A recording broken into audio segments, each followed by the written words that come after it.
This is Anything Goes. I'm Kim Berns. And I'm Bonnie Levison. A civilized program. Yes.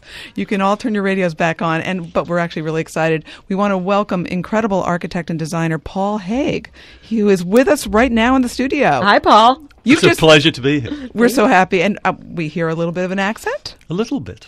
A little tiny bit. Despite the fact that you've lived in this... It's a very old accent. So's mine. Right. Right. Comes with the body. You have just come back from Paris. I did.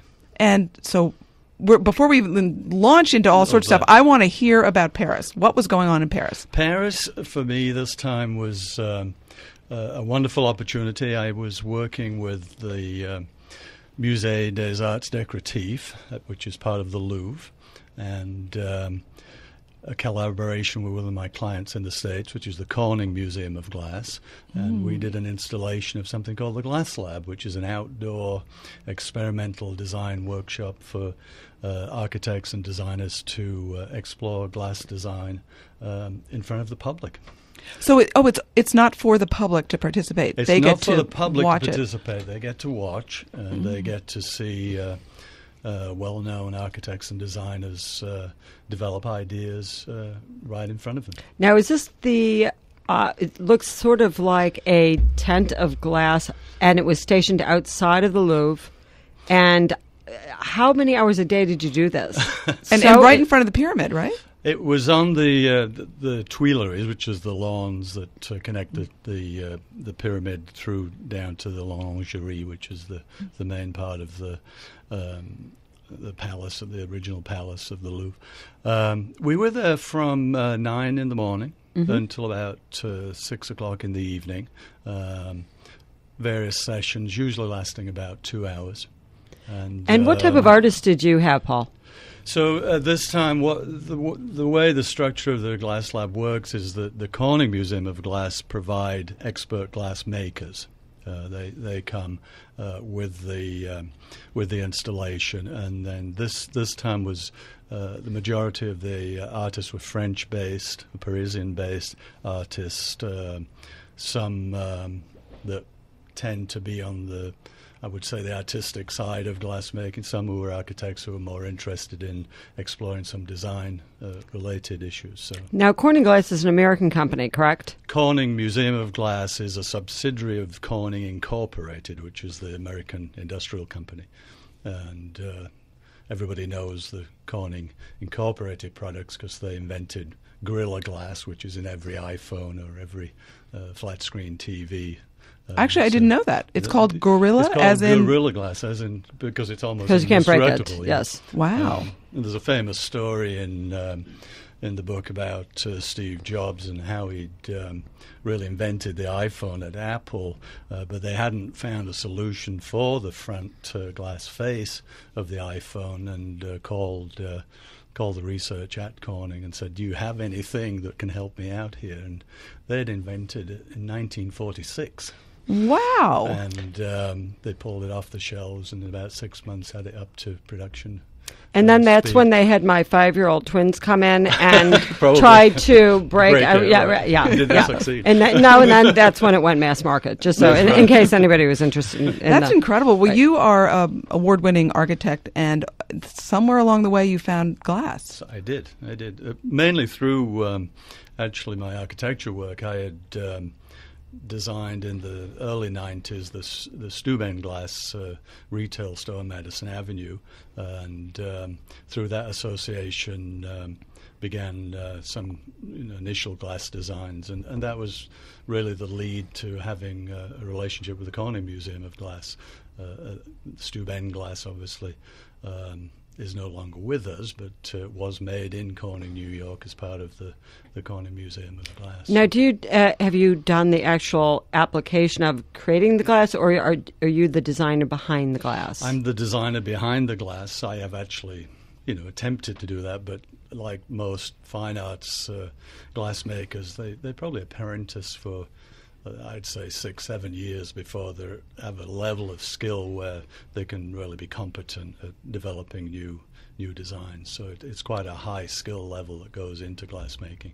I would love to hear about your years as an architect and what sort of design you were inclined to create for your clients. Well, I think the link, let's say, between glass as a material and my architectural work is this idea of materiality. That I explore materials often, not just glass, but obviously all the materials that put architecture together. So many of my projects tend to have that as a beginning point, where I really look at the particular problem we're trying to solve in the architecture and approach it from a materials base. And that's been a common theme, I'll say, throughout my career. I've designed many pieces of furniture for well-known manufacturers, as well as accompanying that with architecture work for the same manufacturers. You work with your talented wife, Barbara. I do. Hence the S in Haigh Architects. I know you've right. had many architects work with you, Right. but did you both worked at Knoll long ago? We did. That was the meeting point for us. I had come from England, hence the little bit of accent that remains. Come from England to design for Knoll, in fact, to design the Knoll Design Centre, which was one of the first big conversions of buildings in Soho in Manhattan.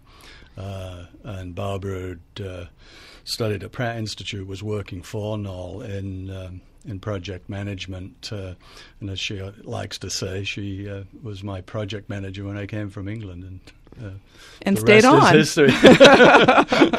It was a good. She evidently has a penchant. I would say so.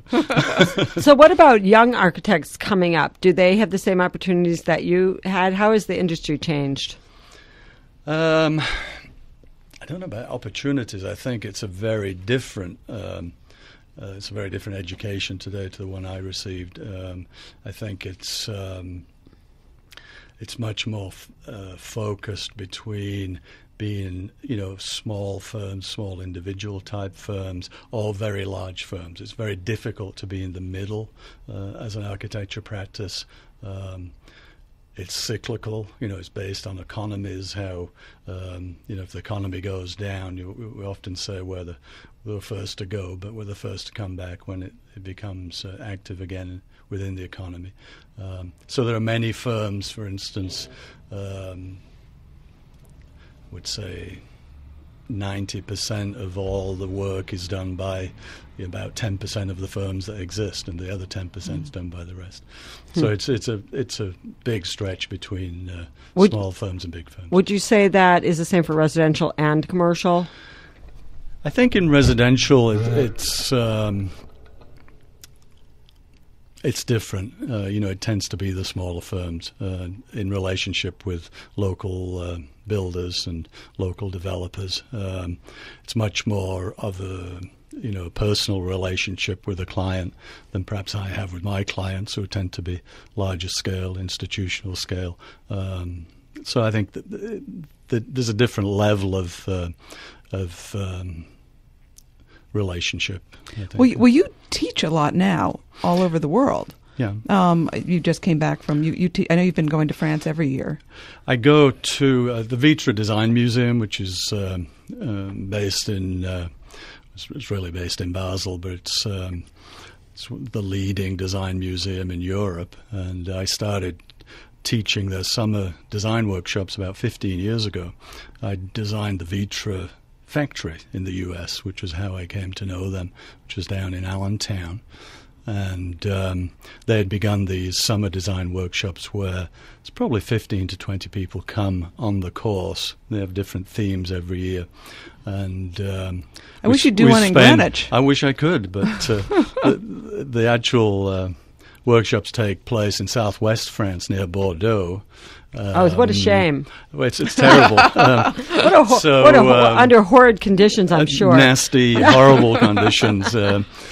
So there's an appeal to go do that. And for me, it works almost better than teaching at university level, because it is a condensed 2-week period for me, and I can go and have some fun and really enjoy the level and intensity of of that. Yeah, you must sense a real passion in your students there, Oh, yeah. particularly when it's Yeah. condensed. But we're very excited about a new collection that you have, and I want to make sure I say it properly. Rogaska? Rogaska, that's close. Rogaska is a glass collection. Can you describe it for us? 'Cause Well, it's incredible. Rogaska is a very old glass company in Slovenia, and Slovenia was part of the breakup of the former Yugoslavia, and it's the northern part of that particular Eastern Adriatic, and they date back to 1665. They've been making glass there, so they have a tradition of handmade glass there.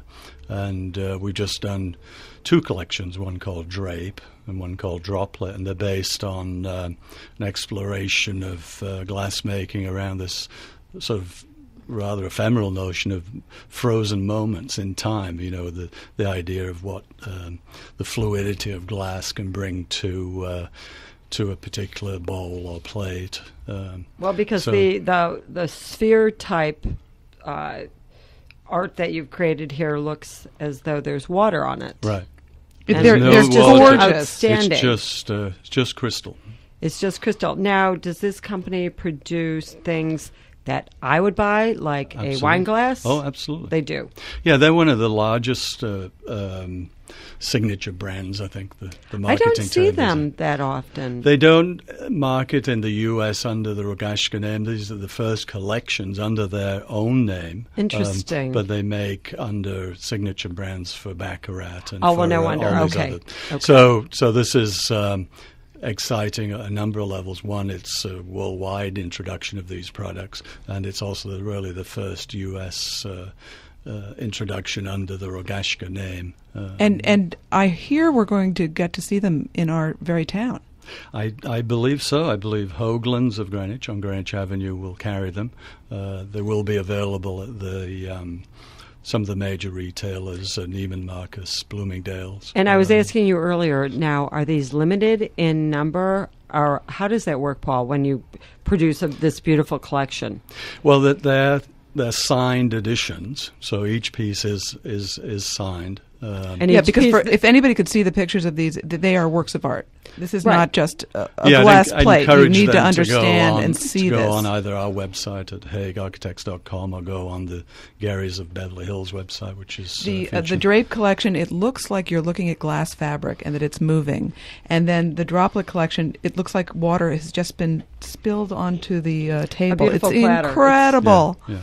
Absolutely incredible. So these will be produced initially in runs of maybe 200, 300 pieces, and then that gets repeated as demand increases. And then, as one of our last questions, will you then elaborate on this particular collection and possibly add another piece if this is successful?